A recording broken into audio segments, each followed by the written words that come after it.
Hello, beautiful being, beautiful beings. Thank you for dropping by. So this is in response to a comment, a very legitimate question in my view. For anyone who's new to this channel is about recovering from fake non-duality. So many people have heard the phrase non-duality, but what is fake non-duality? Well, fake non-duality is a term I've coined. The technical term is Neo-Advaita. Um, my definition of fake non-duality is when the teacher teaches self-inquiry to everyone and or when a teacher says you are that, so there's nothing to do. If that's There's really kind of two flavors of Neo-Advaita. One of them says everyone should just inquire. The other one says everyone's already enlightened, so there's nothing to do. And they're in complete kind of contradiction to what Ramana Maharshi taught. The main problem is it's a sermon, whereas true non-duality is an individual teaching, and you really meet the student where they are. And for most people, that's just the wrong teaching, according to Ramana Maharshi, according to the Bhagavad Gita. So now that we have definitions clear, a while back, I started this channel to expose. I was on a mission, a particular teacher, and now I more have a mission to sort of uh, educate people what fake non-duality is and help them in their healing and recovery process from it. So I made some very strong statements that such and such a teacher, and I don't really use names anymore unless it's necessary, wasn't enlightened. And someone said, "Well, how do you, meaning me, how do you know blank isn't enlightened?" It's a very good question. Who am I? And I'm not asking in a non-dual way. Who am I to say that someone isn't enlightened?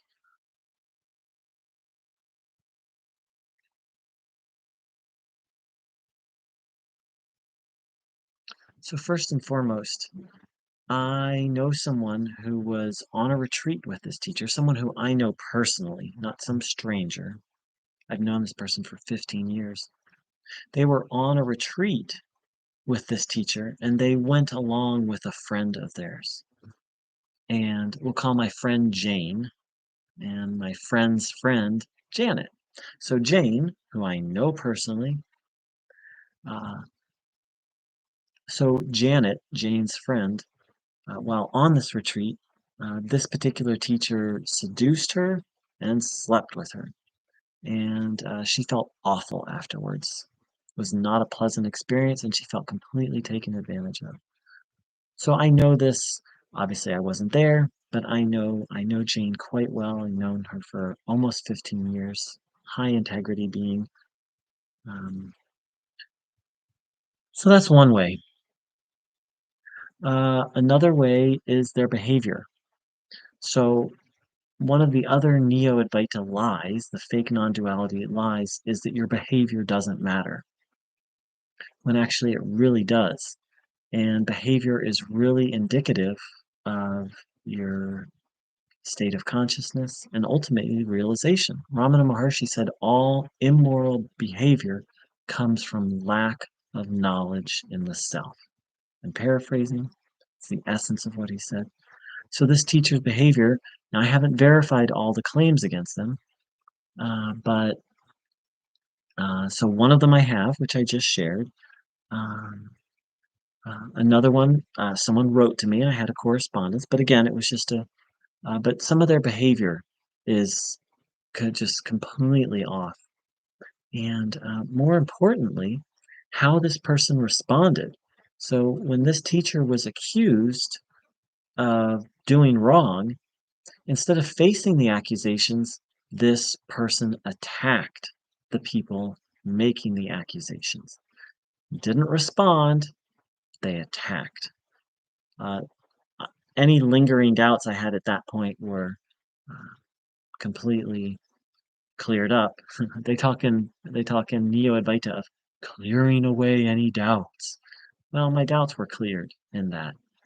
Uh, in this, I don't have this secondhand. I watched a video, and it's probably still up there, of this teacher attacking people making allegations. Some of the allegations were sexual abuse. You don't attack a person making accusations of sexual abuse. You attack the accusations. Um, if if if the accusations are not true, you attack the anyway. It's horrific behavior. It's horrific behavior. And and lastly, I found out that this teacher, and I've confirmed it. I don't know that he still does it anymore. Signed a statement that if you want to live at this person's center, you had to sign a statement of non-disclosure, meaning you weren't allowed to talk about anything that happened there. Ridiculous. I mean, absurd beyond words.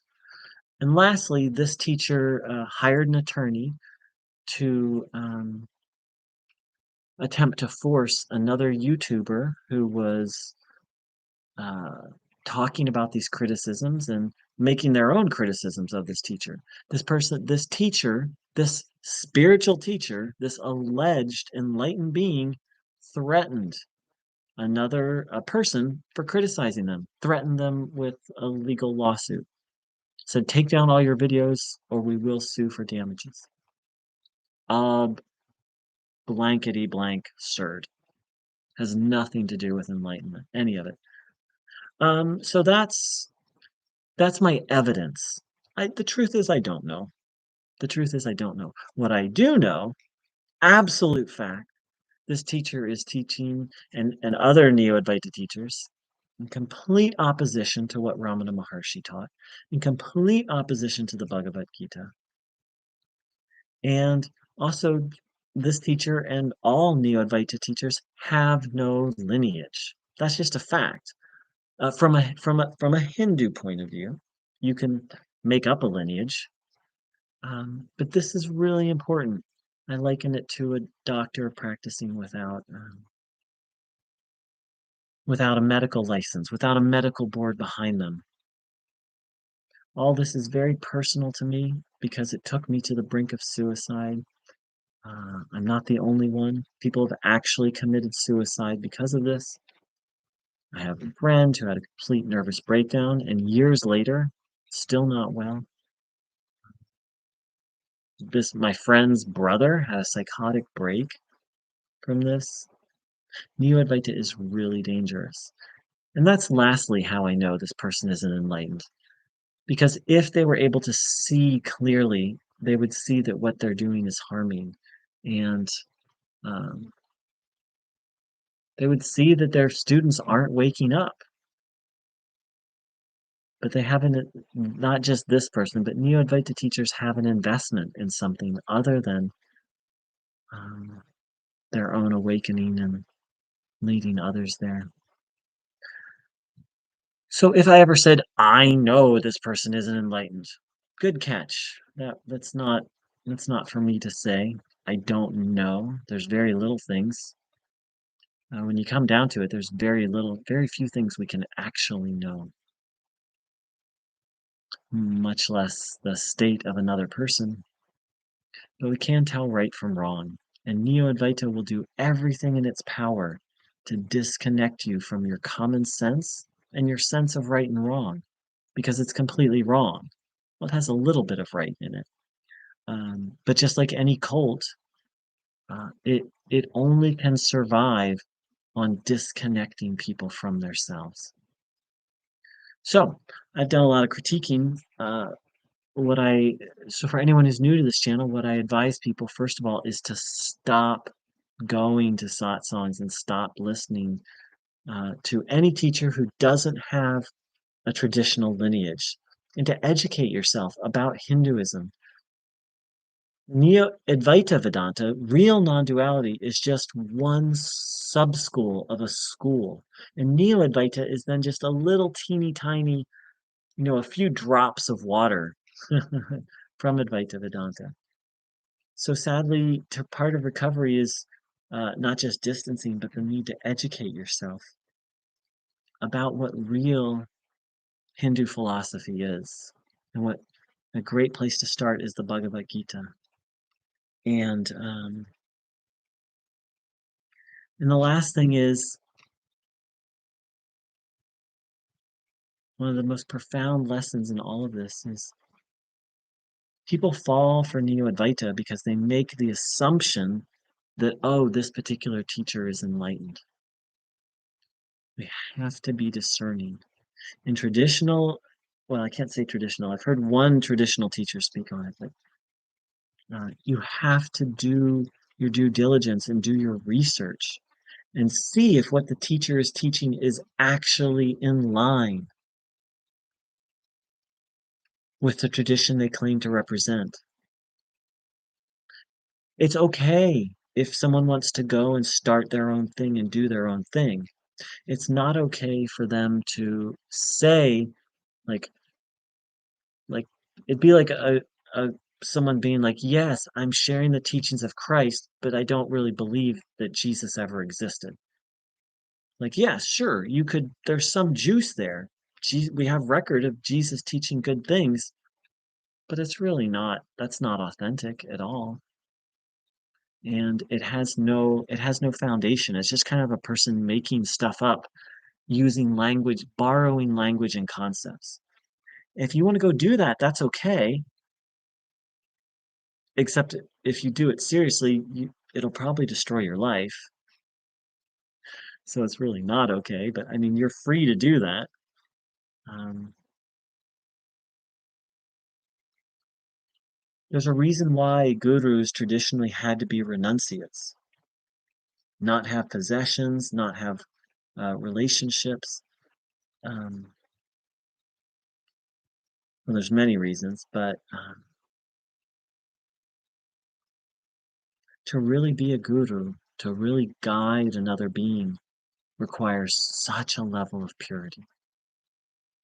Now, there's a big difference between a guru and a preacher, and make no mistake about it, Neo-Advaita teachers are preachers. Neo-Advaita preachers, not teachers. Anyone can be a preacher. Anyone can give an inspirational talk. The problem is Neo-Advaita teachers, preachers, are their inspirational talk is really dangerous. It leads to dissociation, depression. Um, it's really a mess. It's really a mess.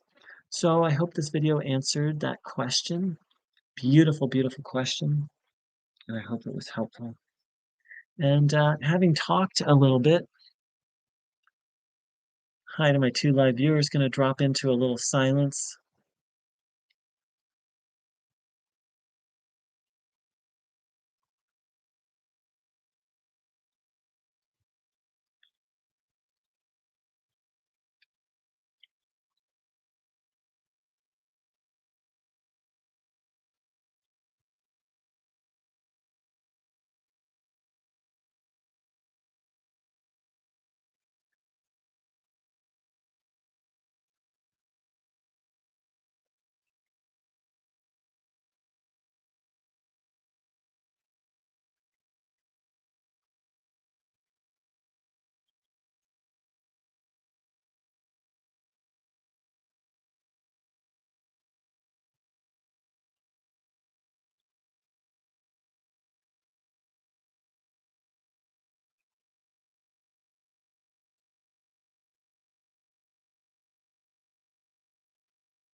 Neo-Advaita, non-duality, true non-duality, is a real deconstruction and rewiring of everything that it means to be human.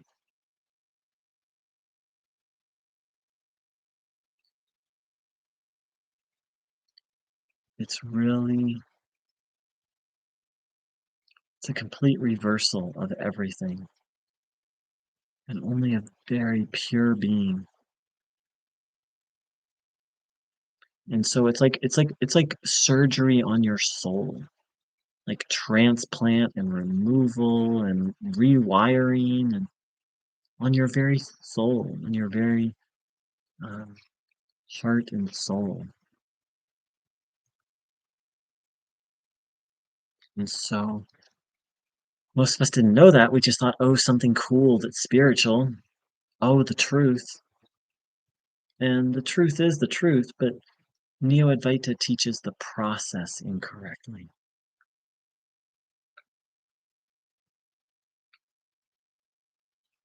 Thank you so much for joining in. I wish everyone a beautiful, beautiful day. Take care.